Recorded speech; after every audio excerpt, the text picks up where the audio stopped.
بسم الله الرحمن الرحيم. الحمد لله وحده، والصلاة والسلام على من لا نبي بعده. شعب مصر العظيم، السلام عليكم ورحمة الله وبركاته. حين كلفتم الجمعية التأسيسية بوضع مشروع الدستور لمصرنا الحبيبة، لم يدخر أعضاؤها جهدا لإتمام كتابة المشروع في الأجل المحدد له،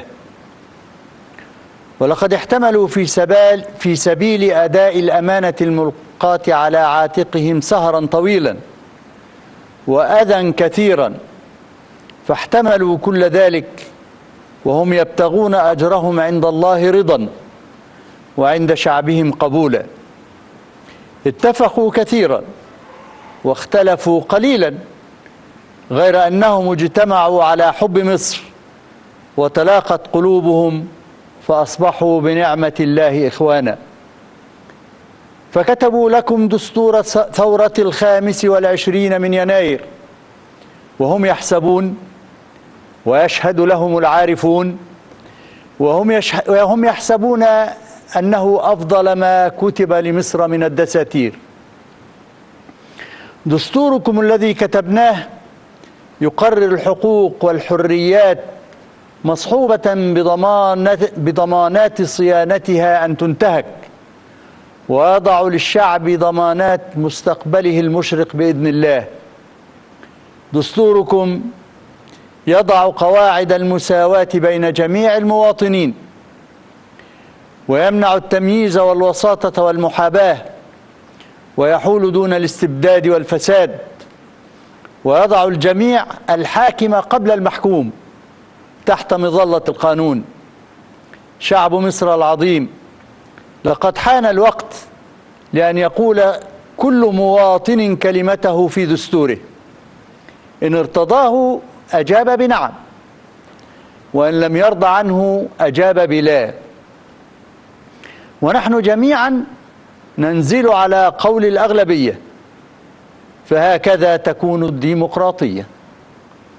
غير أنني أناشد كل مواطن وأخاطب عقله وقلبه وضميره ووطنيته وحبه لبلاده وأهله. أخاطب كل امرأة ورجل، كل شاب وشيخ في الريف والحضر والبادية، فأقول لكل واحد منهم: اقرأ دستورك مرة بعد مرة وتفهمه، وإني لعلى ثقة من أن لغة الدستور بسيطة واضحة مفهومة للجميع بإذن الله. ولكن إن صادفك شيء يحتاج إلى مزيد إيضاح، فاستعن بمن تثق في علمه القانوني للاستفسار عما غمض عليك. ثم اذهب إلى لجنتك وأدلي بصوتك الغالي حتى لا يفوتك السباق في حب مصر، ولا تتخلف عن نصرة رأيك في مشروع الدستور. توجه إلى لجنتك في سكينة ووقار، وتجنب المشاركة في المواكب والمسيرات والهتاف، فكلها مما لا يصلح ولا يليق بيوم الاستفتاء. إن صادفت موكبا أو مسيرة أو هتافات معارضة لرأيك، فلا تعلق عليها ولا تتصدى لها، ولا يخرجك الحماس عن سكينتك ووقارك. لا تسأل أخاك عن رأيه يوم الاستفتاء، حتى لا تطيح للشيطان أن ينفث بينك وبين أخيك سمومه من الشحناء والبغضاء. واعلم أن لأخيك مثلك، أن لأخيك الحق، كل الحق، في أن يعتقد ما يراه صوابا وبكل حرية. وأخيرا، اقبل بنتيجة الاستفتاء أيا كانت، ودع الديمقراطية تأخذ مجراها. فمن أجل الديمقراطية قامت ثورة 25 من يناير، وبالديمقراطية نضع أقدامنا على أول طريق الإصلاح والنهضة الشاملة لمصرنا الحبيبة.